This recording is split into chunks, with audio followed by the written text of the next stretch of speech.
What's up, guys? Cliff here from Not Gospel Studios. I just watched the first episode of House of the Dragon, the series premiere, and my son wanted to go on a tricycle ride. There he is down there. So I felt like there was no better time to talk about and review and react to the series premiere of House of the Dragon on HBO. Let's react to this thing. Let's dive into it. For starters, let's talk about the pacing of House of the Dragon as a series premiere. Well, the pacing, in my opinion, was done very well. I will say that there wasn't a time that I felt was boring or lacked interest. You know, I considered myself engaged throughout the majority, if not all, of the first episode.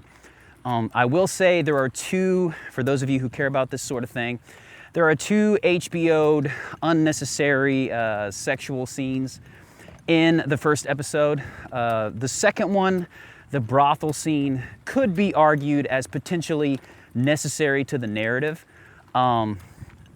because that's where the infamous speech happens, and we'll get into that in a minute. But I will say that to be warned, and it's to be expected in Game of Thrones and on HBO, that yes, they have some nudity and they have some sometimes unnecessary sexual scenes and sexual content. That's just unnecessary for the narrative of the show.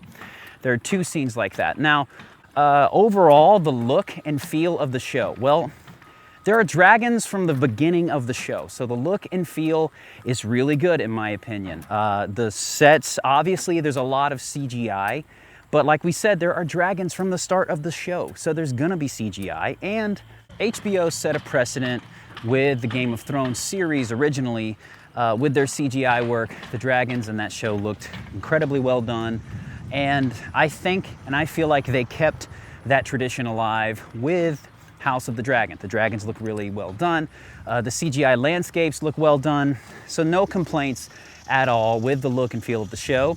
Again, there are the armor and the sets, they all look really well done. During the jousting tournament, all of the sets of armor looked well done. They looked that like they had been used.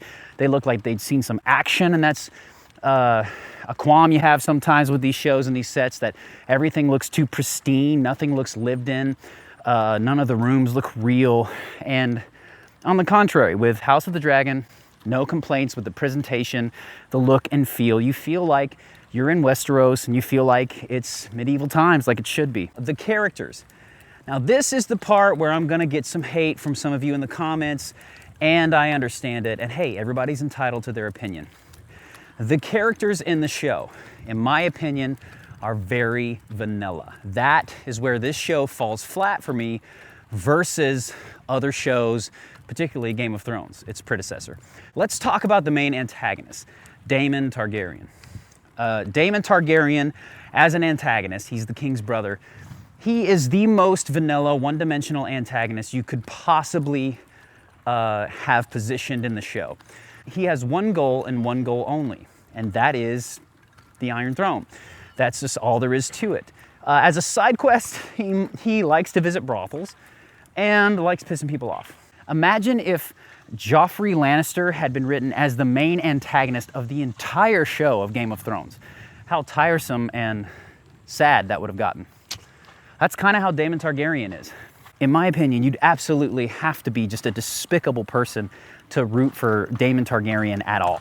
He's just not a likable character. There's nothing likable about him. It seems like at times they made deliberate choices to refuse to give him character depth, to continue to make him one-dimensional. I want to give you an example of a scene that could have been written a little bit differently, and then all of a sudden, Daemon Targaryen has more depth.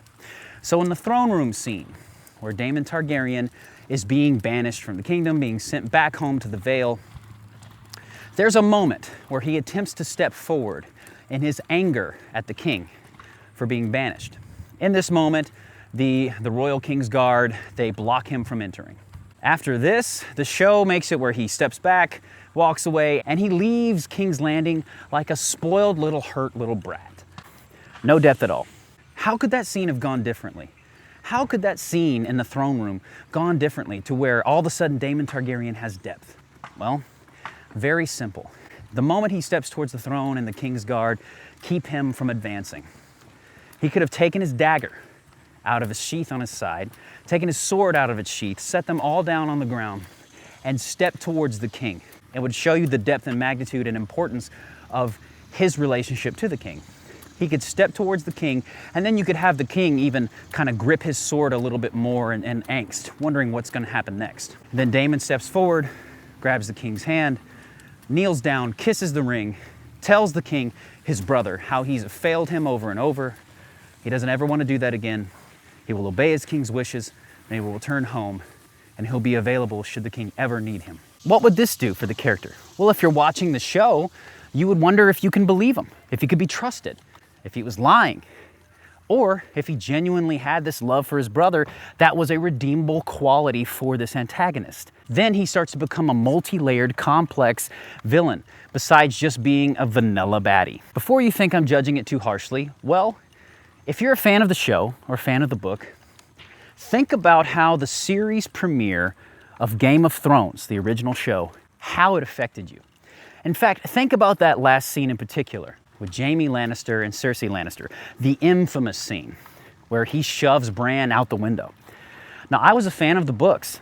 I knew that Bran was getting shoved out the window. I knew what to expect. I knew it was coming. Yet, I remember seeing that for the first time and thinking, I've got to see where this show goes next. The narrative was thick. The plot lines were all over the place. And it sets you up for more. This show didn't do that. This series premiere sets you up knowing, in my opinion, exactly what to expect, exactly where the plot was going, and leaving next to nothing to the imagination. For those of you who care about this sort of thing, is this show woke or not? To presume that the writers of this show are just completely oblivious and tone deaf to the culture we're living in and what's going on in the culture while they're writing the show would be at least a little bit naive, if not just plain ignorant. So is there any of that classic Hollywood message in this show, that the patriarchy's bad and men are bad and they've ruined the world? Not shockingly, yes. There's not a single main male character that doesn't do something that's somewhat despicable. Which brings us to the main scene. The main scene in question that everybody's like freaked out about is the birthing scene. In this scene, the king is sitting with a choice, an impossible choice. His wife is pregnant, she's having the baby is breached. He has to make the choice. The maesters go to the king and say, look, there is a procedure we can do. It will save the life of the baby, but it will kill your wife. And essentially they're talking about a C-section. So the maesters present it to the king like this. Either they're both going to die in birth, or you're going to save one of them. This is obviously an allegory for pro-choice and abortion and all this kind of stuff. We'll leave that for you to decide. But what does the king do here? The king makes the choice for his wife. He chooses to save his heir. But it's the way he does it that is frustrating. He never asks the queen. He never presents the situation to her. He makes the choice for her. Here's the tricky part. If you'd been watching the show, you know exactly what choice the queen would have made. Because earlier on in the show, she stated to her husband that she has seen the last child die. She's not going to see another one of her children die. They've had miscarriages, stillbirths, etc., etc. She said that she is tired of mourning her children and she will never do it again. Knowing this, you know exactly what choice the queen would have made, and so did the king. She would have made the choice to save the child. After this decision is made without the queen's consent, both the queen and the child wind up dying anyways. So as a watcher, you are left feeling like even this king, who up to this point seemed to be a pretty benevolent, pretty just and fair king, even he makes despicable choices. So is the narrative of this show pretty woke? Yes. Are the characters vanilla and lacking depth? Yes. Does it have the power, magic, and the keep you guessing kind of feel of the original show, Game of Thrones? No. Should that bother you? Well, it depends on what you're looking for in this show. If you want this show to be an intellectually deep and stimulating ride with complex characters, it doesn't feel like this is going to be it. But if you treat this show sort of like you do a Marvel movie, with lots of spectacle, big dragons, big complex CGI scenes, and clear-cut good guys and bad guys, a little bit of character development and revelation that you'd expect from sort of a Marvel movie, let's say, and you just want to be entertained, you're gonna have a blast. That's the way this series premiere has left me.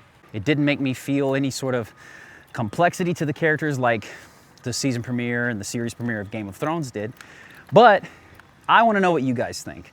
Ultimately, I give this series premiere 6 out of 10 highbrows.